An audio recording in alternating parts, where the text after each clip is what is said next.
Alright guys, a lot has happened since the last truck video, and I mean a lot. Unfortunately, I lost a bunch of footage on the truck, on all the teardown of the truck, and work on the Vista Cruiser and stuff like that. So unfortunately, I don't really have a ton. I mean, it was a good hour of footage, and I don't really edit my stuff, so it was a good hour of YouTube videos. 50 minutes maybe, but yeah, I lost it all. Unfortunate, but it happens. But now we are here with a lot of progress made, so we'll get you up to speed. Obviously, front end is torn down, motor's out, and I just separated the tranny.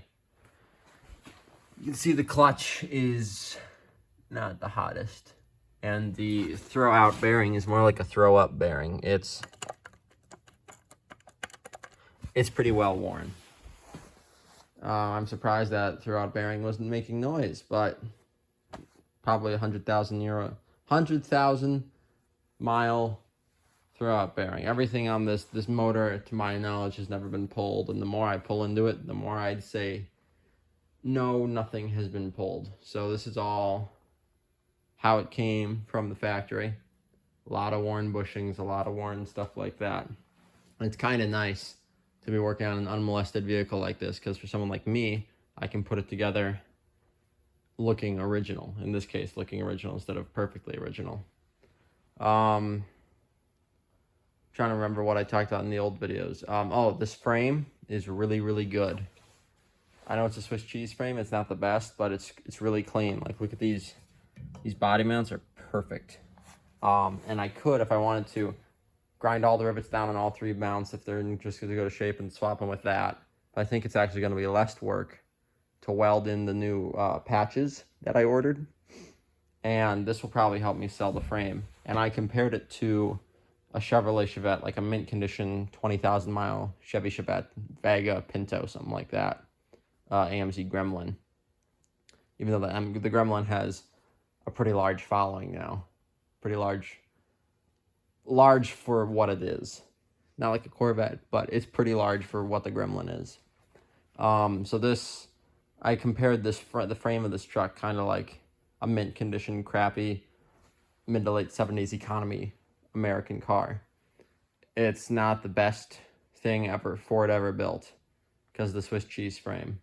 It's not super desirable, but you have to appreciate how clean it is. I mean, some of the, you can see in there, that's all factory. This has never been painted. That's all factory right there. So it's not bad for having seen Wisconsin winters. I mean, this truck sold new in Minnesota. It's spent its whole life in Minnesota and Wisconsin. The bumpkin on the rust belt, because there's a lot of brine. So you just really have to appreciate how clean it is. It's got 100,000 miles on it, and it's this clean. It's less rusty than my Cutlass, which has the same amount of miles in the same climate. So it's nice. It's not the best, but I respect it, and it's nice. And it's also nice that is 100% original. That's a perfect measurement. I can take a perfect measurement off of the width for when I do my patch panels and put them in perfectly. I can clock the hex perfect to the factory with my patch panels. Not that it matters, but it's something I'd like to do. There's just some nice stuff with this truck. And if it was an 83 with the solid frame, we'd probably just be painting this frame and doing a spring upgrade and stuff like that.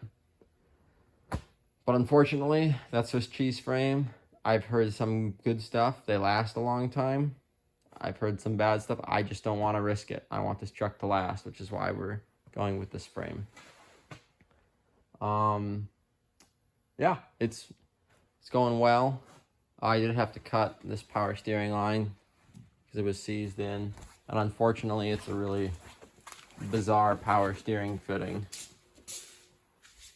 So it's not quite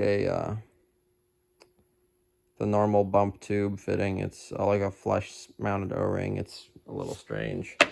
I can't reproduce that at work. So I'm gonna see if I can get this. It threads right in to the valve on the side of the pump.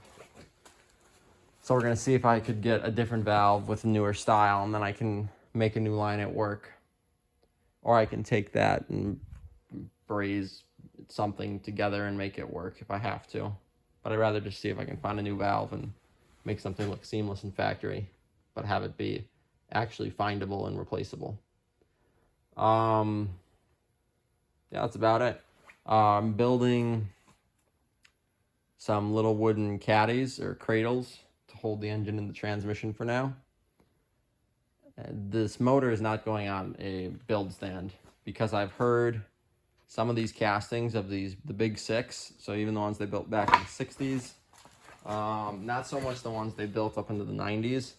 And the 80s, this one's probably safe, but I've heard instances of them cracking right between 3 and 4 cylinder on a stand, because you just hang it off the back and all the way to the front. And not so much when it's a bare block, but I've heard fully dressed without the head on to support it. You are, because a lot of people, they start top down, they don't pull the front off, I've seen. So they pull the intake exhaust and then they pull the head off, and then the block cracks when they pull the head off. So I don't really want to risk it. I'm probably fine, but it's not something I want to happen in this project. So we're just going to build a little stand.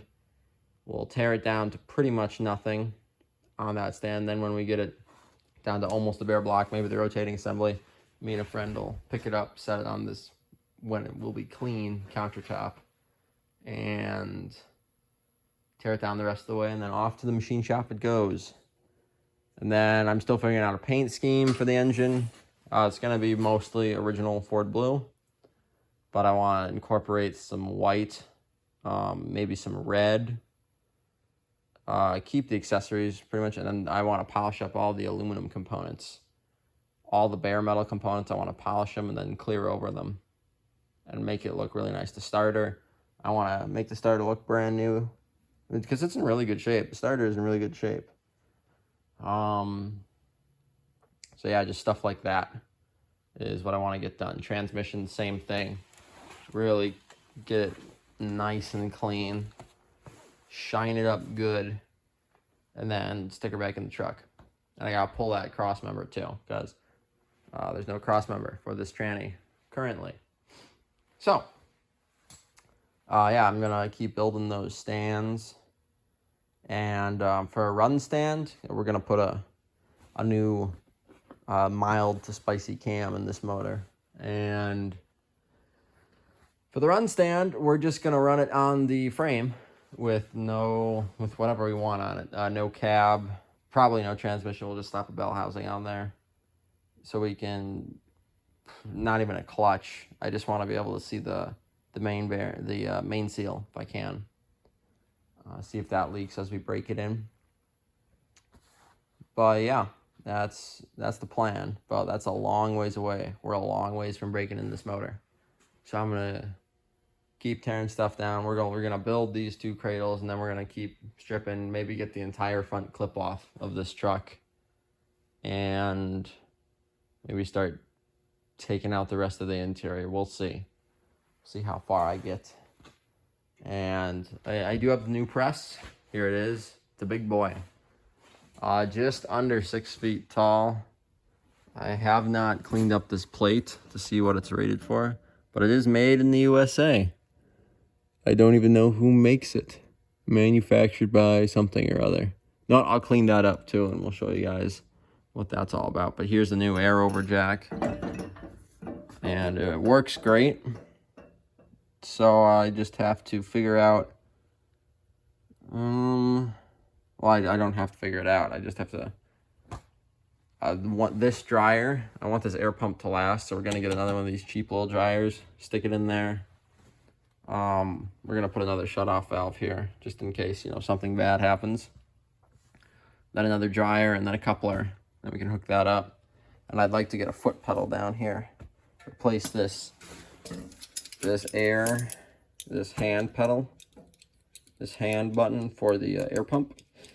I'd like to see if I can mock up a foot pedal, maybe like bolt it here and stick it out so I can work my foot like that, and I can have both hands operating the pump, or operating the piece I'm pressing. And yeah, that's the goal. So we're gonna keep tearing this stuff down.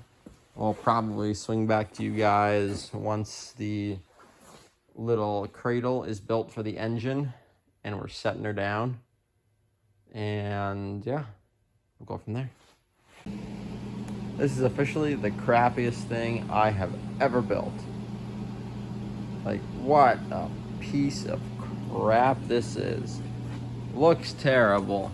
And the reason is I didn't have the proper length screws and I didn't use a square. We're literally just eyeballing this thing together. I didn't even use a tape measure to build this thing. We are just eyeballing it. Because I feel like doing that. I wanted to see how something would turn out. And let me tell you, it's bad. It's really bad. Look at that. Look at that gap. What is that? It's garbage. But there's no tension on the chain. It is fully supporting the motor. All I did was that, run a couple stringers, and because of where the motor mount is, I was able to just use a support in the back. It's really back heavy. You can see this is cylinder number 3 right here, but it's pretty far forward. The motor mount bolt is actually lined up perfectly with cylinder 3 spark plug. But you'll notice that's towards the front. The distributor is right smack dab in the middle of the block, along with the carburetor on the other side. So the motor mount is actually forward bias, and the motor really wants to tip back, especially with the flywheel on. We're gonna leave that flywheel on as long as possible. Take all the accessories off, and takes everything off the front, and then take stuff off the back. But just had to run this little piece. We won't be able to take the oil pan off with it on here, and I'm not sure why I'd want to. Just because I'd rather just pick it up and take the oil pan off and then put it right on the workbench. But we can take the head off, take all of that off, pull the valve train, get it pretty much down to just a short block, and then slap it up on the bench.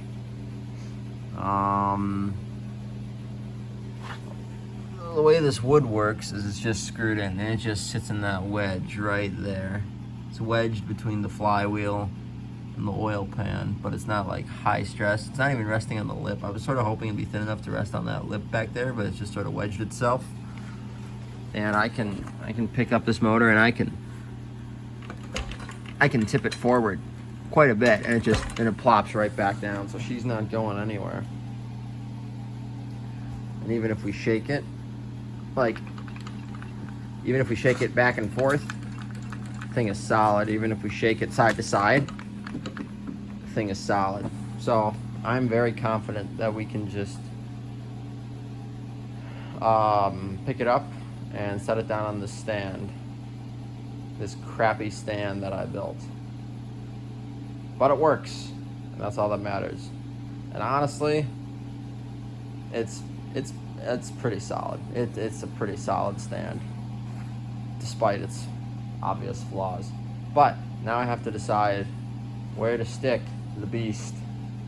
I think that's what we're gonna call this truck, is the Beast.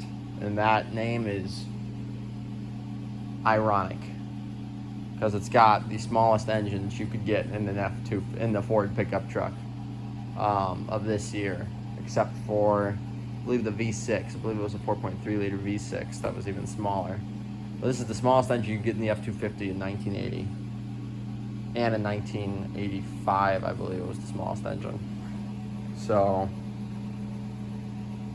ironically, it's called the Beast, even though this is the biggest straight six gas, the biggest, most popular straight six gas that Ford ever built. And yeah, run forever. Maybe throw a turbo at her someday. Not now. But stand is good. Stand is built. Transmission, honestly, it really doesn't need one. I can pick that thing up and move it by hand. It's pretty lightweight, which is nice. But it's also, you know, not nice because I got to tow. I plan on towing the Delta 88 with this truck, and that transmission itself is shorter than my foot. So we'll see how that goes. We might have to go to a heavy-duty 3-speed, but we got to keep the 3 on the tree. And I know you can build these transmissions, but we're going to go through it. Maybe beef it up as we rebuild it. But I got to figure out where I want to stick this engine. And honestly, I'm thinking right there. Thinking right here would be a good spot. We just sort of lay it this way on the stand with the accessories over here. And lay down some cardboard first. I think that's going to be the best spot. For now, at least. I mean, we can always move it. But it's close to the toolbox. It's close to the workbench. And we're not going to be getting inside the Mustang anytime soon. So yeah, I think this will be good. The goal is to have this truck roll out of here by spring. And it's November 14th. So, yeah. End of March, first day of April, this truck should be drivable. And I think that's doable. I say as we're just beginning to tear it down. But. Got to get the motor moved, and then I know it's late, but I think I can start pulling accessories if I want to. Otherwise, I can just come back tomorrow and do that. I don't want to open up the motor while I have a bunch of tearing down in the truck to do, though, because I don't want the motor to just sit. I'd like to tear into the motor and actually work on the motor. I don't want to have the motor and the truck going at the same time if I can help it. So we might not do that. We might just let it sit over there for now. But we'll see. But for now, I got a bunch of cleanup to do. I want to get this work area cleaned up again. Get that motor moved, get parts shifted around. And yeah, we will, I think, I think that's all we're going to do tonight. Got to get back home. So, yeah.